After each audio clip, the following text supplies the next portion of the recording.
Hola, my name is Xavier Von Erck. This is the third supplemental video for a little retrospective I'm putting together, the years running pervertedjustice.com, which fellow olds might know is the website that created the show To Catch a Predator on Dateline NBC. Today, we're hopping in the old YouTube time travel machine, heading back to February 2004. This is a compilation of our KCTV5 in Kansas City, Missouri media sting. 16 guys over 4 days in December 2003 arrived to the house. Did the chats right before and after Christmas. Reporter on this one was a fellow by the name of Steve Chamraz. Again, super easy to work with. I was fairly extremely annoyed with the fact that the guys were blurred on WTMJ in our first sting operation. After that sting success, enough media hit me up to do more that I knew I could swing dick around a little bit. Started telling reporters and producers that contacted that I wanted the faces of the guys showing up unblurred as part of the deal to work with them, and the station that most readily agreed to my demand was KCTV5. This demand immediately paid off with the Kansas City sting. In the lead up to this airing, one of the guys profiled went by the Yahoo handle KCMail is 2727. He filed for an emergency injunction in federal court to try to block the airing. Initially, the federal judge did approve the request to blur the face of KCMail as 2727. However, after the station's lawyers filed a written brief pointing out that such prior restraint is unconstitutional, the judge reversed his order and set federal precedent that news stations could air unblurred faces in stings such as this. This sting operation ended up being featured in a short segment in March 2004 featuring Jay Alternative and myself on CBS National News with Dan Rather. Lastly, it was either nominated or won something called a Headliner Award for investigative reporting. The video that follows is compiled from a series of reports over 4 or 5 nights. 30 minutes in all. It's like a little mini episode of Catch Predator by itself, though obviously many months before we did the first Dateline NBC sting in New York. Tonight, KCTV5 begins an investigation that will show you how easy it is for internet predators to meet your children, not in a chat room, but in person. Over the next several nights, KCTV5 will expose this problem and the men who use the internet to prey on kids. Chief Investigative Reporter Steve Chamraz joins us now with the first part of a series that will shock you. What's so shocking, Russell and Karen, is how easily internet predators can get at children and how prevalent this problem really is. In just 16 hours, we found 30 men who hoped to meet an underage teen face-to-face for sex.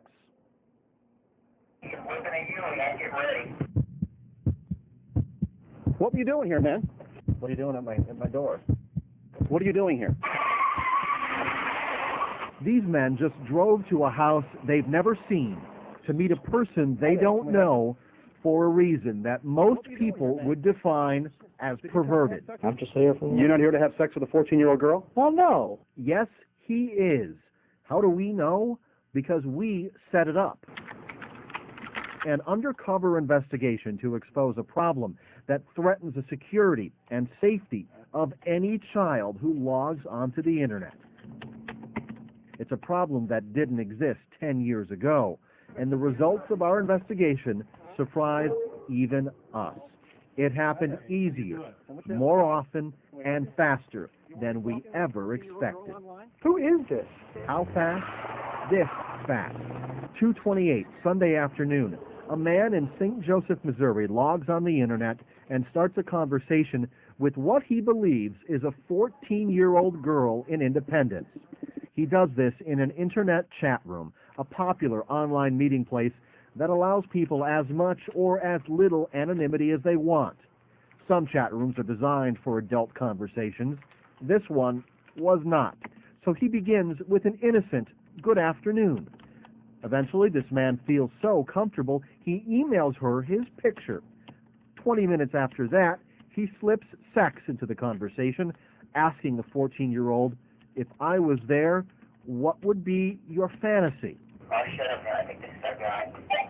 Just 2 hours and 32 minutes after saying good afternoon to a total stranger, this man parks his car in Independence, 66 miles from his home, to meet a 14-year-old. But that's not what's waiting for him. He's coming back around. Inside the house waits a reporter, 2 security guards, and the camera that will catch it all on tape. Hi there. What happens next? How this man reacted will surprise and probably disgust you. Who he is something for everyone to be concerned about. That's all coming up in just a few minutes. We now continue our explosive KCTV5 investigation. Chief Investigative Reporter Steve Shamraz is back with part 2 of his investigation. Steve? How this man got to our house is a story that starts with a website, pervertedjustice.com, and an internet vigilante we will call Jay. Jay and his perverted justice colleagues pose as children in public chat rooms popular with teenagers. That is where they wait for men to make the first move. You know, I've had, people even, without even saying hello, open up the conversation with, offering oral sex. On this day, the chat is even more graphic than that, and Jay's 14-year-old persona is very popular. He juggles chats from 3 Johnson County men, 2 from Overland Park, 1 from Lenexa. They want to meet the 14-year-old, even though they know it's wrong. Casey, looking 67, tells the 14-year-old, "We have to be discreet." And Casey Barefun types, "According to your profile, you're not a cop." Jay reassures the men the police won't be waiting for them. What are you doing here? But he doesn't tell them about us. When a man wants to meet up with an underage teen, Perverted Justice sends them here to a house we rented for our undercover investigation. Remember this man? He's James Hoselton from St. Joseph, Missouri. He may look familiar to your teenagers because his job puts him in metro area schools on a daily basis. On this day, he drove 66 miles to meet a 14-year-old for sex. He's coming up the street. In his chat, he asks, "When was the last time you made love?" He types, "I can be gentle and I can be rough depending on how you want it." And he promises to bring protection. "I know I got condoms."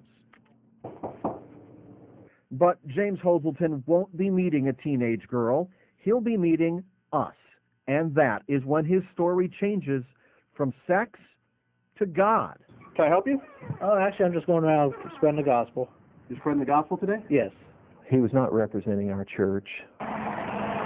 Gary Williams is the pastor at the Bible Baptist Temple in St. Joe, the church James Hoselton claims to represent.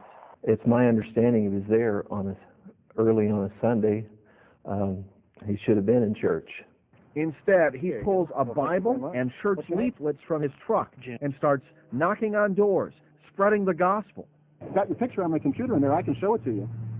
I know. I'm just out spreading the gospel. That's it. To a 14-year-old girl? Everybody's got to go to heaven.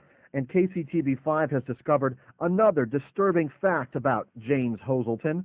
To the U.S. Navy, he is Petty Officer James Hoselton, a naval recruiter who works in metro high schools. But that was before our investigation. In a statement from Navy Recruiting Command, Captain G.J. Corner says Petty Officer Hoselton has been removed from all recruiting duties pending further investigations by NCIS, the Navy's Criminal Investigation Service. While the Navy plans on giving Hoselton due process, his church follows a different rule book. Pastor Gary Williams says his punishment has been predetermined by Scripture. If a person is a fornicator and refuses to repent of that, he's to be dismembered. It's a lengthy ordeal if you do it the way the Bible teaches to do it, and that's certainly the way we intend to handle it. We offered James Hoselton a chance to respond, but he declined to comment. He did, however, admit to the graphic chats in 2 emails he sent to Perverted Justice. In them, he says, in part, quote, "I am getting help as I speak, and I can say for sure that I will never be stepping foot in another chat room ever again." Our investigation continues tomorrow night. It's the undercover investigation Kansas City is talking about, and it's only on KCTV5 News. His job was recruiting teenagers for the U.S. Navy. Then he showed up at our door. You're not here to have sex with a 14-year-old girl? We exposed his secret. But there's more to show you. Now, we expose this guy, a man entrusted with your safety. Tomorrow on KCTV5 News at 10. That put teenagers who chat online in harm's way. Chief Investigative Reporter Steve Shamraz is here now with more on this explosive investigation. Steve. Sex with a minor is illegal, yet man after man chose to take a chance by showing up at our home. It's a problem law enforcement is trying to tackle, but they also admit so far the bad guys are ahead. And that is why one group believes it needs to step in. Did you come to have sex with a 14-year-old boy? This man drove from Overland Park to Independence, hoping to meet a 14-year-old boy for sex.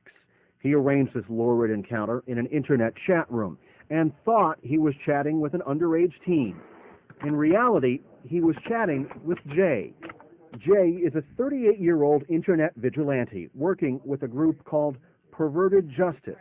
Jay says his motivation to expose these men comes from what he sees as a lack of police pressure on internet predators. As we all know, the police are underfunded, understaffed, and overburdened. And they have a few more loopholes that they have to jump through versus us as citizens. KCTV5 has discovered that law enforcement isn't as quick on the heels of internet predators as you might think. Kansas City, Kansas police don't have a full-time vice unit to work chat room stings. And the Metro's largest police force, Kansas City, Missouri, doesn't even have a computer that meets law enforcement standards for this type of work. One place where there is no shortage of computers is the headquarters of the Regional Computer Forensic Crime Lab in Kansas City North. It's an 8-month-old unit designed to close the gap between law enforcement and internet predators. I don't think there's any doubt that the bad guys got to the internet before we did. U.S. Attorney Todd Graves says law enforcement is still playing catch-up with men who use the internet to meet children. He calls this pooling of resources from federal and local agencies the best way to fight this new kind of crime. Yeah, I hope that we can now say that we're only a half a step behind. We still got a ways to go, but as bad as you think that what's going on the internet is, it's worse. Did you come to have sex with a 14-year-old boy? Remember, this man, he used the name KC Bear Fun the day he became a part of our undercover investigation. He started his chat by asking, do you have an age limit? Do you like older men? He says he's 58. Jay poses as J Timber for me, a 14-year-old boy. That doesn't stop the 58-year-old from sending his photo. 7 minutes later, Casey Bearfun asks the 14-year-old, what have you done sexually? From there, the conversation continues down a road too graphic for television. Less than an hour after that, Casey Bearfun has made the drive from his home in Overland Park to our house in Independence. Hi there.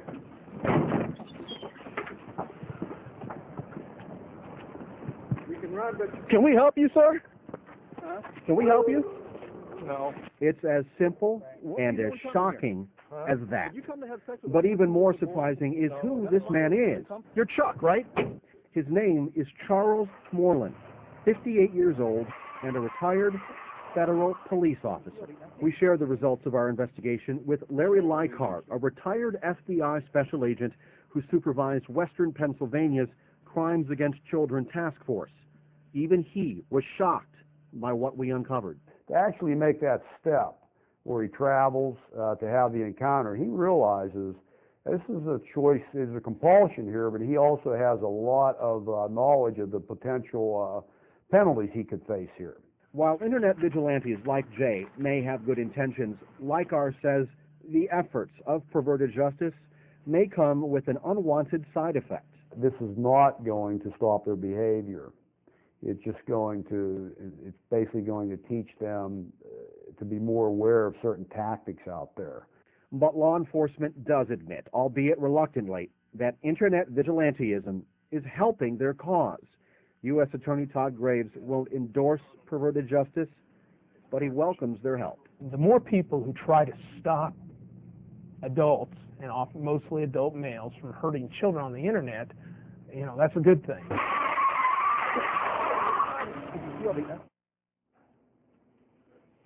I spoke to Charles Moreland. He told me on the phone that his chat with an underage teen has ruined his life, and he would seek counseling. Most of the men in our chat were not that forthcoming. Monday, after CSI Miami. 4 days undercover. Did you come to have sex with a 14-year-old girl? 16 men at her door. Why are you coming to my house? One shocking conclusion.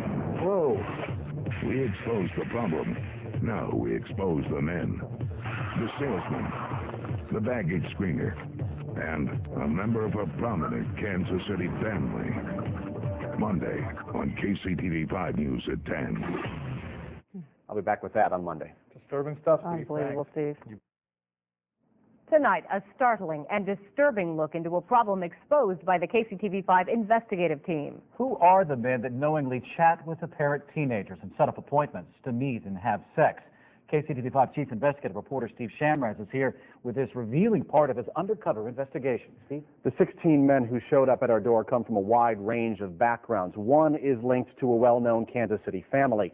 But most appeared ordinary in every way, except their disturbing desire to drive to our rented home for their perverted purpose. It starts with internet chats that sound this innocent. Hey, how are you? Good, you? Just fine. You're only 14? Most adult men would stop a conversation with someone that young right here. But this is the story of 16 men who did not. All of them conducting internet chats with what they thought was a young teen. Some chats more disturbing than others. Who is this? This man hiding his face from our camera is Michael Mathis. He thought he was chatting with a 12-year-old girl, someone usually in the 6th or 7th grade. He types, "You don't think I'm sick or disgusting for wanting a 12-year-old?" And his language only gets more sexually graphic as his 2.5-hour chat continues. He asks, "Sure you're ready to lose your virginity?" Later that afternoon, he's at our house. I'm Steve from Channel 5. What are you doing at our house? Somebody just told me to come over here and meet someone. During his chat, Michael Mathis sent these live webcam pictures of himself. I don't know what this is all about, but I'm not going down for this. After this encounter, he had his phone number disconnected. We based our investigation at this house in Independence and quickly learned when it came to meeting underage teens for sex, distance was not an issue. Jason drove from near Jefferson City, 188 miles away. Matthew drove in from Columbia. And then there's Kevin. His home is in suburban St. Louis, 254 miles away. The men who knocked on our door were actually chatting with members of pervertedjustice.com, a website that exposes men who prey on children in internet chat rooms. Jay is one of those volunteers. My character plays an innocent kid, questioning his sexuality. In this case, a 14-year-old boy from Independence. Hi, Dave. What are you doing? Can we help you? No, not at all. That's who 72-year-old Robert Burns of Overland Park thought he was meeting when he knocked on our door. Okay, you weren't coming here to meet a 14-year-old boy? Not at all. But in his chat, he typed, "I wish those laws didn't exist, because I like being with younger guys." Okay, I've got a chat transcript that says you were. I'm not. No, I wasn't. Well, then give me a good explanation as to why you came to this house. That's when he claims to have the wrong house. But as he left, Burns carried off a bag full of beer, the same beer he promised to bring for his underage encounter. We've got a chat transcript of somebody having a chat with a 14-year-old boy who was bringing over beer. If it's this easy for perverted justice to do this, what is law enforcement doing? At the headquarters of the Regional Computer Forensic Crime Lab in Kansas City North, they are helping convict internet predators.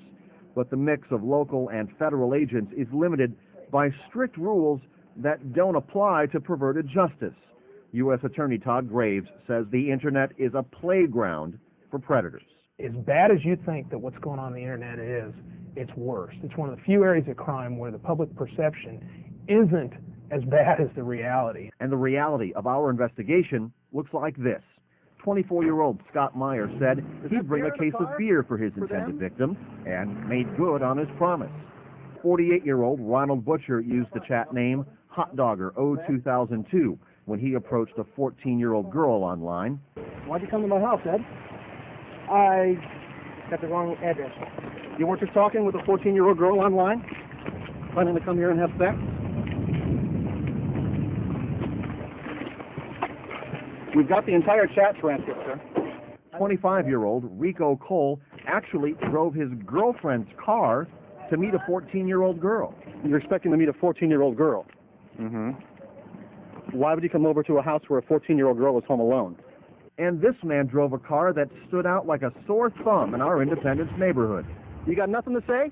A bright red Porsche. His name is Jared House, a 24-year-old tuxedo salesman. What were you doing here, man? Did you come to have sex with a 14-year-old girl? No, I did not. But he did, and admitted it to Perverted Justice. The website has a section called Right to Reply, where the subjects of their exposés can respond. Jared Haupt writes, quote, "My intent was wrong, and I realize that having the thought of having sex with a 14-year-old girl is wrong. I do publicly admit that I had an inappropriate conversation with a 14-year-old girl and agreed to drive to her location with the wrong intentions." You came here to see a 14-year-old girl when her parents weren't home. Airport baggage screener Timothy Walthall also emailed a reply to Perverted Justice. He writes, quote, "I made a mistake. It's that simple. That is not an excuse. It's a fact." But while some men admitted to their intentions, others did all they could to keep us from exposing their stories. Okay, you know, we've got the entire chat you had with this girl. I believe you. I absolutely believe you. But it was not meant to be intentionally young at all. Jeff Emerson is one of those men, but you may know him as John Doe. That's the name he used in a federal lawsuit trying to prevent his name and face from being shown. His attorney claimed Emerson was actually trying to help a girl in distress, but his chat would suggest otherwise. Emerson, using the chat name Casey Mail is 2727, typed, "I bet you would look great in a tight shirt and a thong. So besides kissing, what else have you explored? Would you wear something kind of sexy for me?" When confronted by us, Emerson didn't mention anyone in distress. I thought it was the mom. It's clear she's a 14-year-old girl. I've got the chat transcript, man. I wasn't paying attention then. Clearly unacceptable. Clearly. Absolutely. I will not deny that. I really thought it was the mother. But his chat is perfectly clear. Emerson gives his age as 27. She types back, 14. Cool? He says, yikes, not sure. Should it be? He later adds, too bad your mom can't leave early. Can we help you? Huh? Can we help you with something? Can you help with something? Can I help you with something? Not really. What are you doing at my door? What am I doing at your door? Why do you keep repeating what I'm saying? Arthur Fink is another man who threatened a lawsuit to prevent his story from airing. His chat is one of the less graphic conversations, but he clearly knows he's chatting with a 14-year-old. Logged in as Casey Spreadhead, he types, quote, "I'm sure there's some law against me chatting with you. Don't want to get you or me in trouble." 1 hour and 21 minutes after logging on, and despite his own fears, he arranges to come over to our house. "I have a little Christmas shopping to finish up tonight before I start drinking. How late do you mind meeting up?" 14-year-old Terry from Missouri types, "Cool. Hey, while you're out, can you pick up some condoms?" He says, "Yeah, I can grab some of those." Any particular type? You look awfully nervous for someone who says didn't do it. Because I suddenly have a microphone in my... You can leave. And that brings us to this 23-year-old from Mission Hills, Kansas. Can we help you with something? On the internet, he chats under the screen name of DU1865.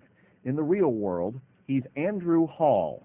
Jessie Loves Fun tells him she's 15 years old and from Independence. Her age doesn't stop him, though. He types back, "Do you like older guys?" and sends this topless photo. Within minutes, he's made plans to come to her house and is telling her what to wear and what he wants. "So what will you have on for me when you answer the door?" But he's cautious, also asking, "How do I know you're not going to tell the cops?" She assures him, but Andrew Hall is still not satisfied. He asks her to hang a sock on the doorknob, a signal it's safe to come in. Hi there. The man desperately running away from our cameras is 23-year-old Andrew Hall. He works as manager of the health club at the Westin Hotel in Hallmark's Crown Center. Andrew is not related to the Halls who founded Hallmark. However, Andrew's father, Bill Hall, is president of the Hall Family Foundation. One of the foundation's major areas of interest is improving the lives of children, youth, and families. The $600 million Hall Family Foundation was created by Joyce C. Hall, the same man who created Hallmark. Bill Hall has worked for Hallmark for more than 30 years, the Hall Foundation for 25 years. Neither the foundation, Hallmark, nor the Westin Hotel responded to our request for interviews. But when we called the hotel today to ask for Andrew Hall, we were told he is no longer the health club manager. He's been reassigned to another job. Our investigation continues tomorrow on KCTV5 News at 10. Tomorrow, after judging Amy, this man doesn't want you to see his face because he has something embarrassing to tell you. You are a pervert? On that day I was. He was one of 16 men to come to our door. Now, here is confession. It's disturbing to me to see myself there. It's the exclusive interview you must see. I talked to so many people online. This isn't so many people. This is a minor. This is a child. Tomorrow, only on KCTV5 News at 10. I'll be back here with that part of our story tomorrow night. See you, thanks. And next, he was one of 16 men to come to our door. Now, here is confession. It's disturbing to me to see myself there. It's the exclusive interview you must see. I talked to so many people online. This isn't so many people. This is a minor. This is a child. Next at 10. For investigation. However, one man came clean and admitted to his deviant desire to come to our home to have sex with a teenager. Chief investigative reporter Steve Shamraz continues his series with this revealing look. This is a medical release form signed by that man. He is now seeking treatment. But why did he begin to chat with an apparent teenager? What drove him to get in a car and drive to our home? And should parents be concerned he'll do it again? Tonight, the answers in his own words. Hi there. Hi. Can we help you? This is one of the 16 men who came to a house in Independence, Missouri, expecting to meet an underage teen for sex. Hi there. Can I help you? During the 4 days we spent working undercover in this house, men arrived at a rate of 1 an hour. If that number isn't frightening enough, try these. 1 in 5 kids aged 10 through 17 received a sexual solicitation through the internet in the last year. 1 in 33 was solicited aggressively through phone calls, gifts, money, or one-on-one meetings. And here's the biggest concern. Less than 10% of those enticement attempts were reported to law enforcement. While we showed you everyone else who knocked on our door, we've agreed to hide this man's identity and will only call him Bill. What do you think when you see the tape of that day? It's disturbing to me to see myself there. He approached us, admitted his guilt, and is now in treatment for what he says is a problem. Because Bill met those standards, we agreed to hide his face and will only describe him as 32 years old, single, and working in a white-collar job. He says he lives in fear of what would happen if people knew the truth. I could lose my friends or respect of my family. I could lose my job. Bill became a part of our investigation after an internet chat with what he thought was a 14-year-old boy. Instead, he was talking with Jay, a volunteer for a group called Perverted Justice. Their chat started like this. He types, "I'm 32. What grade are you in?" The Perverted Justice volunteer responds, "Oh, ninth, I'm 14. Bill types back, "Wow, you're young. You could get me in trouble." And at that point, you should have known you were dealing with a 14-year-old boy. Why did you not stop the conversation right there? Well, I've had so many conversations with people online, hundreds, and after a while, the words, they don't really mean anything. You type in their words on a screen and you don't really associate a person on the other end. But in this case, Bill was trying to make his fantasy a reality. He clearly knew what he was looking for, asking the teen, "Are you looking to hook up tonight?" Telling him to wear a t-shirt and shorts, and "I'll bring some beer and we can chill out." When he showed up an hour later, he had the beer and an excuse. You brought the Bud Light and the Wendy's, just like we asked for. I'm going to watch football tonight. Okay. With a 14-year-old boy who's home alone? I told you that's not who I met. In our one-on-one conversation, he admits he was hoping to meet an underage teen for sex. Are you aroused by children? No, not particularly, no. You ask him 10 minutes into the conversation, 9 minutes into the conversation, if he likes oral sex. Is that a question you'd normally ask a 14-year-old boy if he likes oral sex? No. I like things that would be shocking to people that you wouldn't say in a public place, but online it seems like it's the normal thing to do. I just, I talk to so many people online, and this isn't so many people. This is a minor. This is a child. Right. I mean, how wrong is that? It's wrong. It's terribly wrong. Bill learned how wrong that choice was the moment he knocked on our door. When he returned home, his lesson continued. Perverted Justice had his name and phone number. They started calling, asking him questions he never imagined having to answer. What are you doing? What were you thinking? You're a pervert. That sort of thing. Did you agree with them? Do you agree with their assessment? Yes. You are a pervert? I guess on that day I was. Since that day, this man says he hasn't been back in an internet chat room. If Perverted Justice's mission is to frighten men away from children, in this case, it seems to have worked. I have not had a single chat with anybody. I'm scared to. I always think that the worst thing that could happen is if it's an uncomfortable situation, I can just leave. And now I know that the worst thing is that can happen. I was wrong about that. There is one thing even worse than this, and that would have happened if he had found police in that house instead of us. Under Missouri law, attempted enticement of a child younger than 15 through the internet is a Class D felony. Kansas doesn't have a law specifically addressing internet enticement, but a spokesman for Attorney General Phil Klein says a number of laws can be used to prosecute in Kansas. Now here's what's coming up tomorrow night. Tomorrow on KCTV5 News at 10, our investigation exposed the danger of online chat rooms. So, what can you do? It's the ultimate internet safety guide. It's advice every parent should live by. Tomorrow at 10, there is something you can do. We'll have that part of our story coming up tomorrow at 10. Steve, we'll see you then. Definitely one of the more polished things we did back in that era. Now for some quick little stories about a selection of the guys that were profiled in the sting. JHost12 was the door-to-door Bible idiot.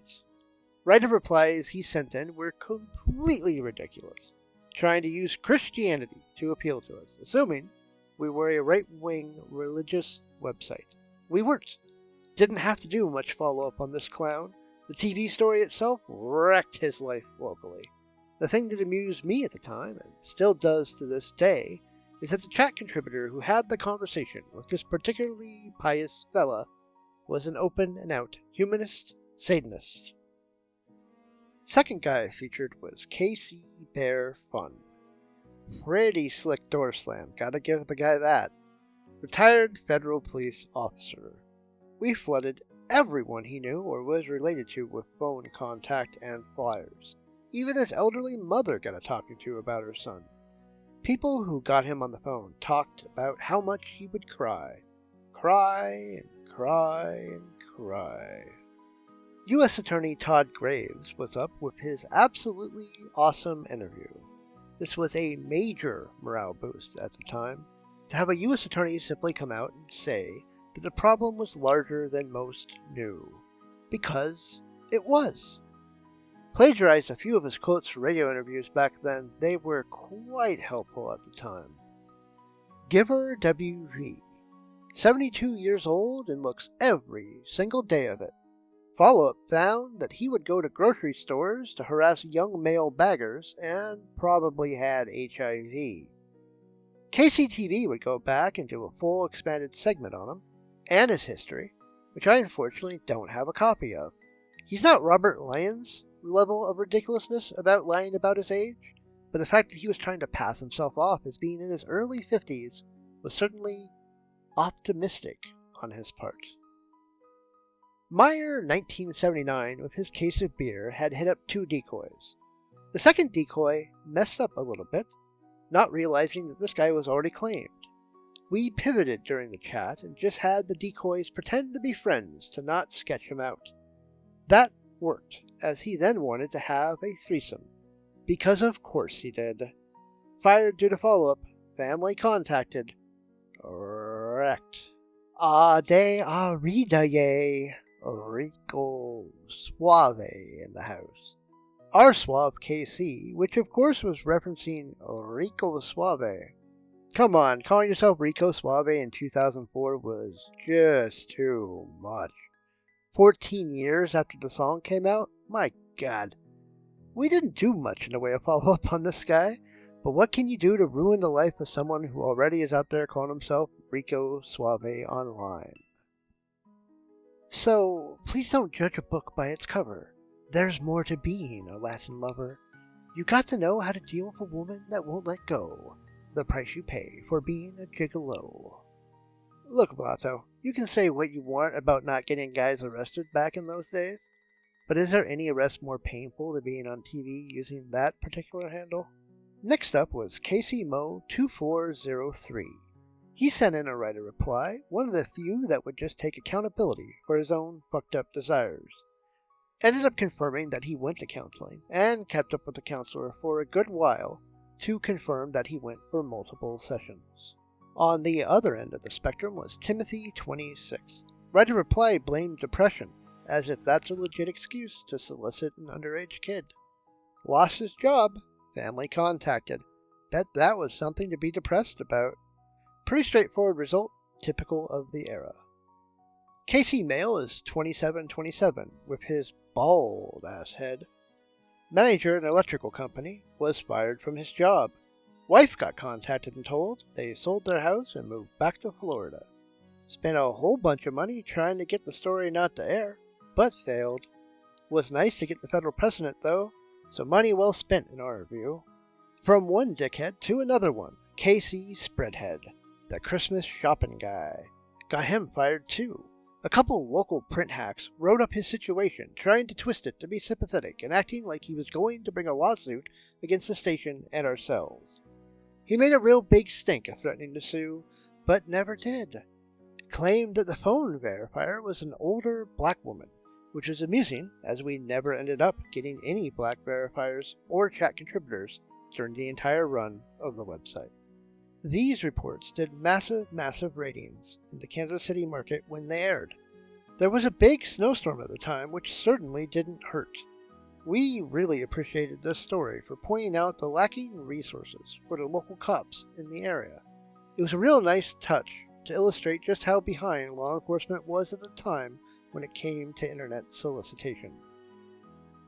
The local free newspaper in Kansas City called The Pitch did some ham-handed articles where they basically insinuated that I'm a Nazi and tried to do the whole, oh, those people enjoy doing those chats angle, which is always trite and moronic. There was nothing more boring and unsexy than doing one of those chats. Don't believe me? Go over to Morticia's YouTube channel and listen to the Brian Lindsay or Jim Klein chat logs and verification calls from the Georgia NBC sting as just one example. A time capsule of the types of attitudes and criticisms we received can be found in this old fark.com comment thread about the Kansas City sting from 2004. It's on screen now. And read about how, if a 14-year-old wants to have sex, that's on her, and other awesome takes from the early internet. The cringe. Or, if you really want to read some stupidity in its rawest form, the comment thread still exists online and is linked in the description. 20 years would go by, and you still see many of the same stupid comments made today in discussions about the work we did. Dum-de-dum-dum. We would come back to Kansas City and work with KCTV5 again in 2005. Unlike our first media sting in Kansas City, The follow-up sting was absolutely small potato comparatively. The chat rooms were beyond paranoid. The well had been truly poisoned in Kansas City a year later for us, which is an element people don't understand today. Our goal in the first couple years was to make the chat rooms on AOL and Yahoo feel unsafe for these guys to try to meet minors in. Couldn't have been happier to have gone back in 2005 and see that the work had had some of the results that we had wanted. The follow-up story in 2005 also focused on the effects that the 2004 sting had. It caused the Kansas City Metro Police to finally get a proper computer, and how they had hired 2 full-time detectives to work regional chat rooms. This was an element that we never got any real credit for by anyone. The amount of focus our brash, early work put on this area of crime was a major factor in government putting more resources into having detectives do this work on the tools that they needed. Due to this sting, we also received a request from legislators in the neighboring state of Kansas itself for help updating their solicitation law. My roommate/IT wizard at the time, Phoebus, spent some time writing a bill for a representative that eventually got passed into law there in 2006. Steve Chamraz would move up the ladder, going from Kansas City to St. Louis, then Chicago, before ending up as the lead anchor at TMJ4 in Milwaukee, where he's currently at. Yep, same station we did our original sting with. Next up on my 4th supplemental video, we'll be getting some frequent flyer miles, a quartet of videos covering some of our early 2004 work. We'll be going to Detroit and Atlanta and Minnesota and back down to Phoenix, Arizona. Then we're going to Washington, D.C. to take back the White House. Yeah! Kind of got caught up there in the spirit of 2004. Sorry about that. Until then, I'm Xavier Von Erck. Thanks for watching.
You know, man, I saw an assault predator show on NBC, and I've been wondering a real big question, just a little something important, a real serious discriminatory quandary. Just can't figure it out on my own. Oh, why didn't they catch any women that eats at me as a guy? Why didn't they catch any ladies? I bet they didn't even try. They must be out there somewhere under that big old internet sky. Oh, why didn't they catch any women? Those man haters, I hope they die. Oh, wow, that's a good point. It's heresy. Maybe they did and they just didn't tell anyone. Yeah, it's like a serious conspiracy. Why, I bet they caught him by the tongue. Probably hid him from us, you know. Yeah, brother, there's more of them than us. Didn't want to reveal them on the show. At least just as many men as so sus. Oh, they just want to blame us for everything. God's right.